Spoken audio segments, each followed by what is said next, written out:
वो आधा हिस्सा जिसके बगैर सच पूरा नहीं होता, वो है अर्ध सत्य।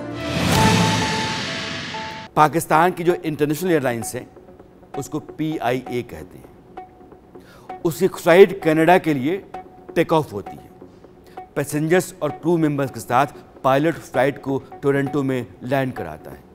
वापसी में फ्लाइट की क्रू मेंबर मरियम रज़ा गायब मिलती है। खोजबीन होती है लेकिन मरियम रज़ा का कहीं कोई अता पता नहीं मिलता। सवाल उठा कि मरियम गई कहाँ?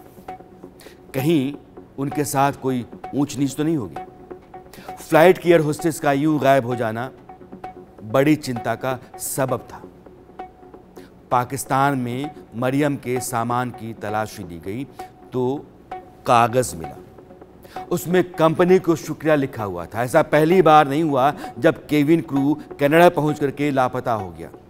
इसी साल जनवरी में भी इसी एयरलाइंस की एक और महिला क्रू मेंबर कनाडा पहुंचते ही गायब हो गई थी। Thank you PIA।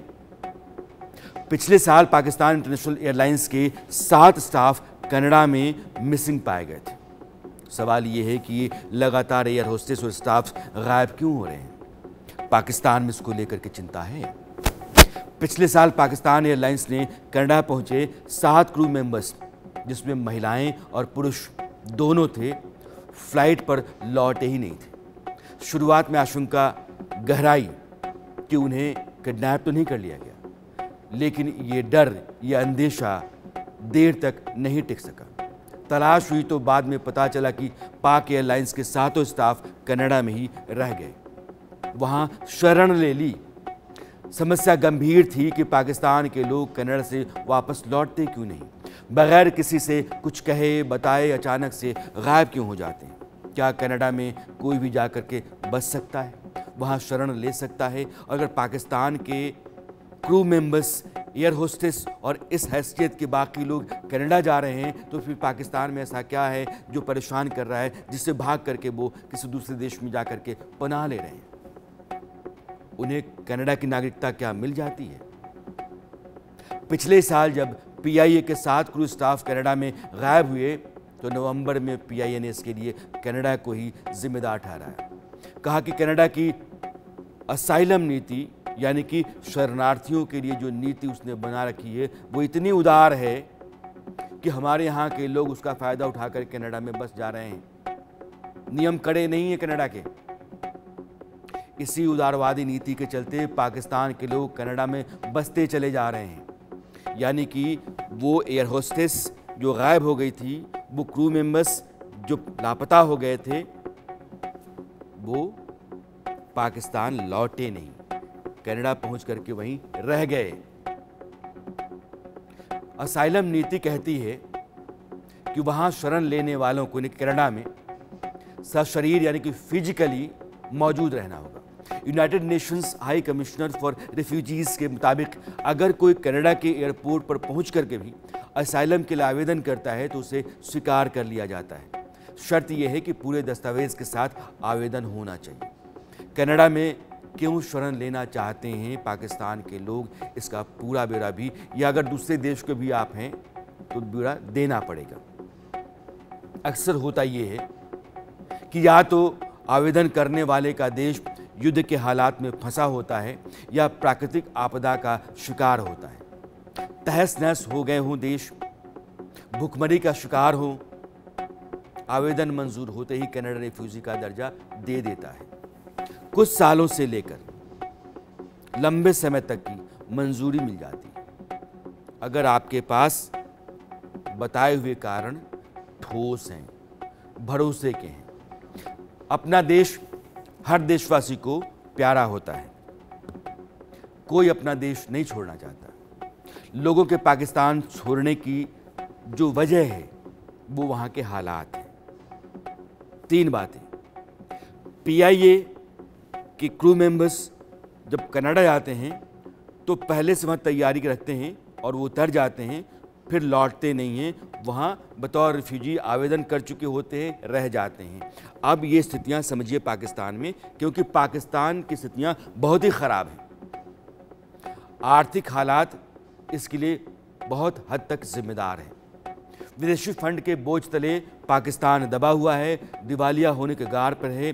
दुनिया के कई देशों के सामने उसने मदद के लिए हाथ फैलाया। IMF के साथ भी उसकी बातचीत चल रही है, लेकिन अभी तक शर्त तय नहीं हो पाई है। और जो बेल आउट पैकेज है वह पैकेज अभी भी उसको नहीं मिल सका है, इसीलिए उसने नया वित्त मंत्री रखा, मोहम्मद औरंगजेब। बैंकर हैं। मनमोहन सिंह जिस तरीके से बैंकर थे और 1991 में वो वित्त मंत्री बने, और भारत उस समय जो आर्थिक संकट में था, निकलना मुश्किल लग रहा था, लेकिन नीतियां तैयार की, उन्होंने कुछ सख्त नियम बनाए और भारत को धीरे धीरे बाहर निकाला। ग्लोबलाइजेशन हुआ हिंदुस्तान की अर्थव्यवस्था का, और मनमोहन सिंह जिस तरीके से हिंदुस्तान को बाहर निकाल करके चले गए थे, पाकिस्तान की जो मौजूदा सरकार है शहबाज शरीफ की, वह भी इस बात का यकीन कर रही है कि मोहम्मद औरंगजेब पाकिस्तान को भी मौजूदा आर्थिक संकट से बाहर निकाल ले जाएंगे। लेकिन आज की तारीख में संकट है, बना हुआ है, पाकिस्तान उसका शिकार है। गरीबी भुखमरी से जूझते नौजवान लगातार पाकिस्तान छोड़ रहे हैं। पाकिस्तान ब्यूरो ऑफ स्टैटिस्टिक्स का आंकड़ा बताता है कि पिछले साल भर में ही पाकिस्तान से 8.25 लाख लोग भाग चुके हैं। 8.25 लाख लोग। और मैं जो ये आंकड़ा आपको बता रहा हूं, ये ऑफिशियल है, यानी कि जो लोग बिना बताए गायब हुए, मुल्क से निकल गए, कहीं और जाकर के बस गए, उनका आंकड़ा इससे कई गुना ज़्यादा होगा। इससे आप पाकिस्तान के मौजूदा हालात का अंदाज़ा लगा सकते हैं। बहुत से लोग आधिकारिक रूप से देश नहीं छोड़ते, जैसा कि PI के क्रू स्टाफ के साथ हो रहा है। एयर होस्टेस और पायलट गायब हो जाते हैं, वो कनाडा में पनाह ले लेते हैं, लेकिन पाकिस्तान के रिकॉर्ड में अभी भी वे नागरिक हैं। बहुत सारे लोग जो यहाँ नागरिक हैं, जिनका आधार कार्ड बना होगा, पाकिस्तान तो बनता नहीं है, उनका वोटर कार्ड होगा, वो पाकिस्तान में नहीं है आज की तारीख में, वो बाहर चले गए। तो ऐसा नहीं है कि फ्लाइट अटेंडेंट को रोकने के लिए, एयर होस्टेस को रोकने के लिए, अपने पायलट्स को रोकने के लिए, या इस तरह की नौकरी करने वाले लोग जो पाकिस्तान से हैरान परेशान हैं, कहीं और निकल भागना चाहते हैं, उनको रोकने के लिए कुछ हो नहीं रहा है। जो कनाडा या कहीं और जाकर के गायब हो जा रहे हैं, कंपनी उसको दी जाने वाली सारी सेवाओं को रोक देती है। जैसे सैलरी से PF के नाम पर कटने वाली रकम या दूसरी सुविधाएं। भैया तुम भाग गए, फ्लाइट से गए, तुम ही थे और तुम ही नहीं लौटे, फ्लाइट को लाने में इतना संकट है, जब तुम पाकिस्तान से चले गए तो तुम्हारी सारी सेवाएं बंद। तमाम तरह के पर्क्स, फैसिलिटीज जो मिलती रही हैं, बंद। PIA के अधिकारी की कोशिश होती है कि वो अपने स्टाफ का पासपोर्ट अपने पास रख ले, ताकि वो असाइलम के लिए आवेदन ही ना कर सके। अब ये नया ट्रेंड शुरू हो रहा है। हालात समझिए। कनाडा में आवेदन के लिए पासपोर्ट का होना भी जरूरी है। तो जो मेरा क्रू मेंबर जा रहा है, उसका पासपोर्ट अपने पास रखो। तो PI रखता है कि चलो हमारे पास रहेगा। लेकिन पाकिस्तान के जो हालात हैं, जो हाय तौबा मची हुई है, उससे लगता नहीं है कि लोगों का पलायन वहाँ रुकने वाला है। वाजिब गैर वाजिब जो तरीका मिल रहा है, लोग उसको अख्तियार कर रहे हैं, पाकिस्तान छोड़ रहे हैं। इसलिए पाकिस्तान के लिए यह एक बड़ा संकट है। पाकिस्तान से गायब होने वाली एयर होस्टेस, गायब होने वाले पायलट्स, गायब होने वाले उन नागरिकों की तरह हैं जिनको आज पाकिस्तान नहीं चाहिए। उनको दुनिया में कहीं और भी जीना है, पाकिस्तान में। अरसत में आज इतना ही। मेरी आपकी मुलाकात कल फिर होती है, तब तक के लिए दीजिए विदा। नमस्कार। वो आधा हिस्सा जिसके बगैर सच पूरा नहीं होता, वो है अर्ध सत्य।